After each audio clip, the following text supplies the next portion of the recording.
بسم الله الرحمن الرحيم. How Islam began in under 10 minutes. Not a problem. We've started. Okay, so travel back in time with me to a land far, far away and long, long ago. Mecca and Arabia, about the year 570. Mecca is important for two reasons. One, the Kaaba is there, an ancient temple built to worship God. And two, Muhammad, peace be upon him, was born in Mecca. Now, problem. I can't show you Muhammad because it wouldn't be right. I'll tell you why in a bit. But in the meantime, here's his name in Arabic. Nice. Back in the day, Mecca was a lawless place. The only way to be safe was to have backup. Lots of rich big brothers who'd beat up anyone who got in your way. So the place was ruled by the most powerful families who could do pretty much what they wanted. And religion didn't help.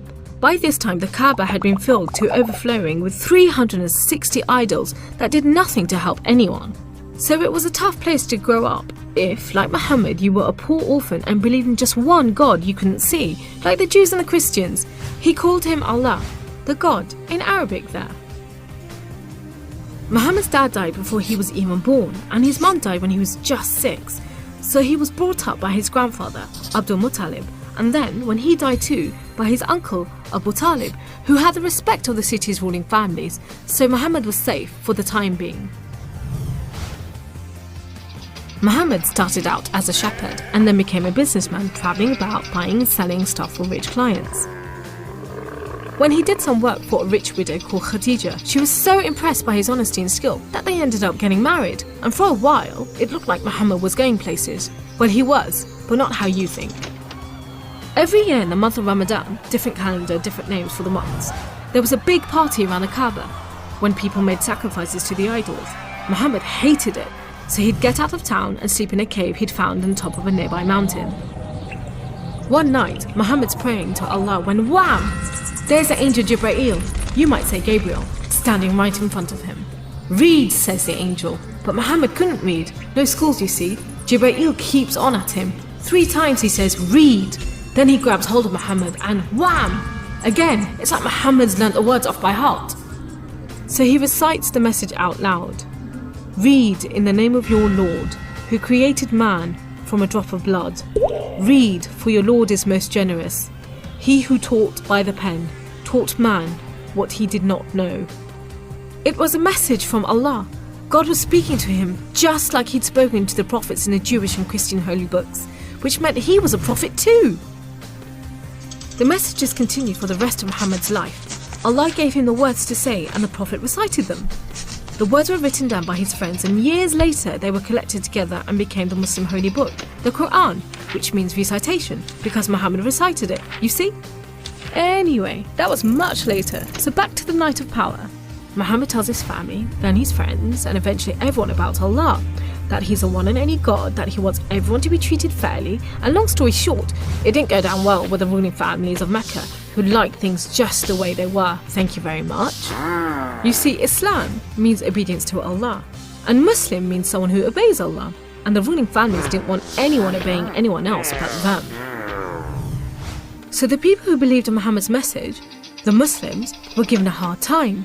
Some were even tortured and killed. A few of them managed to escape to Abyssinia, Ethiopia. But most were stuck in Mecca. Muhammad also had to cope with the death of his wife, and then just a few weeks later, his uncle too. Feeling very down, he went to the Kaaba to pray to Allah one night. Then, the weirdest thing happened. Jibreel turns up, sits him on a winged horse called Al-Buraq and flies him all the way from Mecca to Jerusalem. He prays with all the prophets who have ever lived. Then, he's taken up to the heavens to chat with some of the prophets, and then into paradise itself, where Allah tells Muhammad to pray 5 times a day and to stay strong. He's returned to Jerusalem and then flies back to the Kaaba in Mecca. We call it the night journey, and Muslims still argue whether it was a real experience or a vision, but whatever, it gave Muhammad a much needed boost, and just as well, because there were more tough times ahead. So, there was this other city called Yathrib. The people there heard about Muhammad and his message and invited him and his followers to join them. A few at a time, the Muslims left Mecca and made a dangerous journey across the desert to Yathrib. It's known as a hijra, which means migration, like birds do. Muhammad and a few of his friends stayed in Mecca until everyone had got away and then made plans for their own escape. But the ruling families wanted to kill Muhammad while they still could, so 7 sons, one from each family, were sent in the middle of the night to stab the Prophet while he slept. But he was way ahead of them, and when they burst into the house, Muhammad was gone. Trackers were sent out to hunt him down. Muhammad and his best friend Abu Bakr took a roundabout route to try and shake off the pursuit, but the trackers were too good and slowly gained on them. So Muhammad and Abu Bakr hid in a cave and prayed that no one found them. The trackers found the cave all right, but they didn't bother going in to search. There was no way Muhammad could be inside, they thought. There was a spider's web over the mouth of the cave and a nesting bird at the entrance. He must have given them the slip. So off they went, leaving Muhammad and Abu Bakr protected by a spider and a bird. Muhammad made it safely to Yathrib, which was renamed Medina al-Nabi, the city of the Prophet, but most people just call it Medina. But Muhammad's worries weren't over yet. There were 3 big battles between the Muslims and the Meccans. First, the Battle of Badr, when Muhammad and just 313 men faced 1,000 Meccan soldiers. Miraculously, the Muslims won. Then there was the Battle of Uhud, which didn't go so well. Some of Muhammad's men disobeyed his orders and ran off during the battle to raid the Meccans' camp, and so the Muslims were outmaneuvered. Then there was the Battle of the Trench. Medina was protected on 3 sides by mountains, so when the Meccan forces advanced in the city, the Muslims just dug a deep trench. The Meccans made camp, but the weather was terrible. Pouring rain put out their fires and howling winds blew down their tents. Eventually they gave up and went back to Mecca. It was all a bit embarrassing. They were losing the respect of the local tribes who were flocking to join the Muslims. So a peace treaty was signed at Hudaybiyah. But it wasn't long before the Meccans broke it. Muhammad decided that enough was enough. By now he had over 10,000 men, so he led them across the desert to Mecca. The ruling families realised they'd made a huge mistake, but it was too late. All they could do was surrender and hope that the Muslim army killed them quickly. But Muhammad said there should be no more fighting. He rode into Mecca and went straight to the Kaaba. He circled it 7 times anti-clockwise and smashed all the idols, rededicating the Kaaba to Allah.